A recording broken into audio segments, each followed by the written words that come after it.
আওয়ামী লীগকে রাজনৈতিক দল হিসেবে নিষিদ্ধ ও নিবন্ধন বাতিল চায় জাতীয় নাগরিক পার্টি।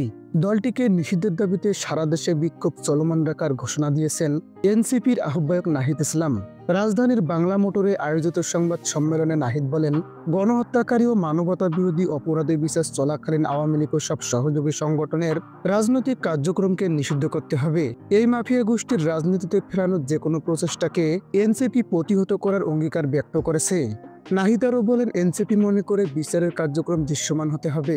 আত্মপ্রকাশের পর থেকে আমরা দায়িত্বহীনভাবে বলছি, দায় স্বীকার, অনুশোচনা, পাপমোচন ব্যতীত আওয়ামী লীগের দল হিসেবে ক্রিয়াশীল থাকার যে কোনো ধরনের তৎপরতা ফ্যাসিজম পুনর্বাসনের শামিল। লিখিত বক্তব্যে নাহিদ বলেন, সংশ্লিষ্ট সব পক্ষকে মনে রাখতে হবে, আওয়ামী লীগ কোনো গণতান্ত্রিক ও রাজনৈতিক দল নয়, বরং এটি একটি ফ্যাসিবাদী দল।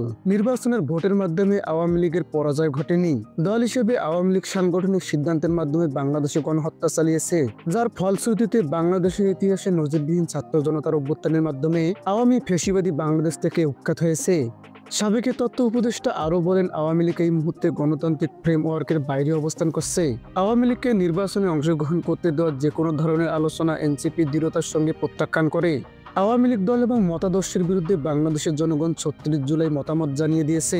দল মতাদর্শ হিসেবে আওয়ামী লীগ বাংলাদেশের রাজনীতি করার সব অধিকার হারিয়েছে।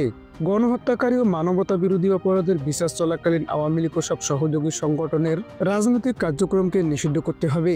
আওয়ামী লীগের নির্বাচনে অংশ নেওয়ার বিষয়ে প্রধান উপদেষ্টার বক্তব্যের বিষয়ে নাহিদ ইসলাম বলেন, আওয়ামী লীগ কর্তৃক সংগঠিত পিলখানা হত্যাকাণ্ড, শাপলা চত্বর হত্যাকাণ্ড, আগ্রাসন বিরোধী আন্দোলনে হত্যাকাণ্ড, গুম খুন, ক্রসফায়ার, ভোট ডাকাতি সহ জুলাই হত্যাকাণ্ডের বিচারে কার্যক্রম অগ্রগতিশীল দৃশ্যমান হওয়ার আগে রাষ্ট্রের দায়িত্বশীল পদ থেকে এ ধরনের মন্তব্য অনাকাঙ্ক্ষিত।